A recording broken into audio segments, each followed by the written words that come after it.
Hey everyone, and welcome to my video review of the, what is this again?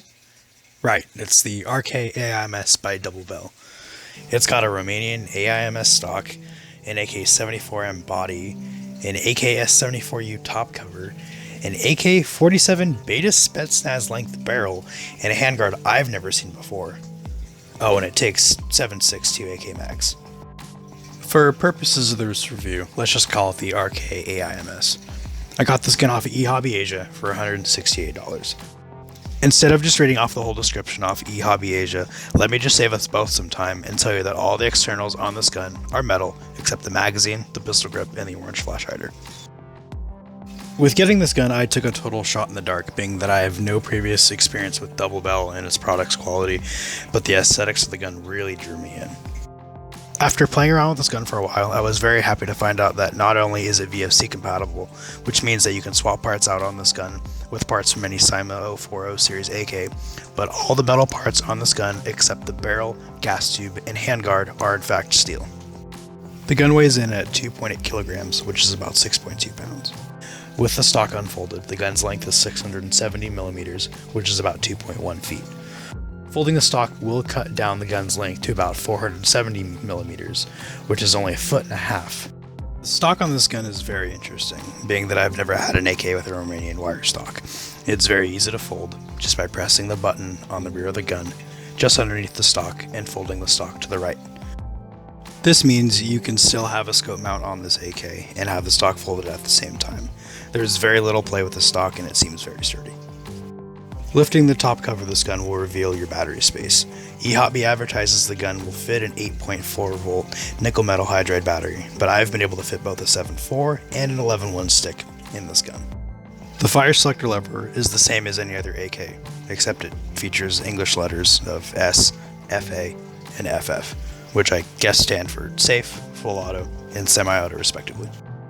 The handguard is very nice and features rails on the top, bottom, and sides, although it is very short, so keep that in mind before trying to fit something like a Magpul AFG on it. The inner barrel on this gun is only 220 millimeters, and I've been having trouble finding any typo barrels that will fit. The gun will come fitted with an orange flash hider that will be glued on, as well having a set screw securing it to the outer barrel. Thankfully, there is a metal flash hider that should be included with your packaging as well. The 500 round high capacity magazine is probably of the most poor quality I've ever dealt with, which is really unfortunate because magazine fitment is a major problem with this gun. It looks as if the magazine catch lever is too tall and the rear lip of most magazines aren't able to catch onto the lever.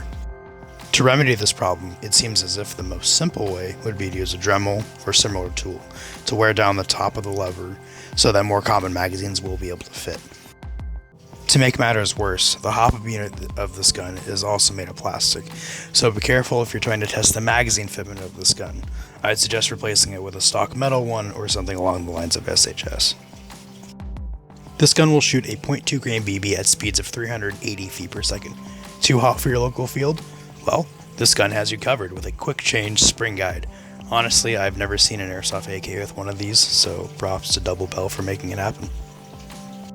After all is said and done, I was definitely impressed overall with this gun. There's virtually no play between the handguard, the barrel, and the body. Battery space is plentiful. There is very little play in the stock and it's easy to manipulate. Almost the entirety of the gun is steel, which means that it can definitely take a beating. The magazine fitment has to be the biggest con of this gun, but there are some very simple solutions to this temporary problem. I came upon this gun by accident while looking for an AKS-74U, and this was by far a way better choice. It's sad to say that there's no other place I was able to find this gun other than eHobby Asia, and I haven't seen it anywhere else. No pictures, no videos, nothing. Right after I bought it, it went out of stock, so who knows when it's coming back. I'm hoping it does, because it's definitely a nice gun to add to anyone's collection who's looking for a sturdy, compact AK. I'll leave a link to eHobby Asia in the description, and hopefully it'll come back in stock soon. Thanks for watching.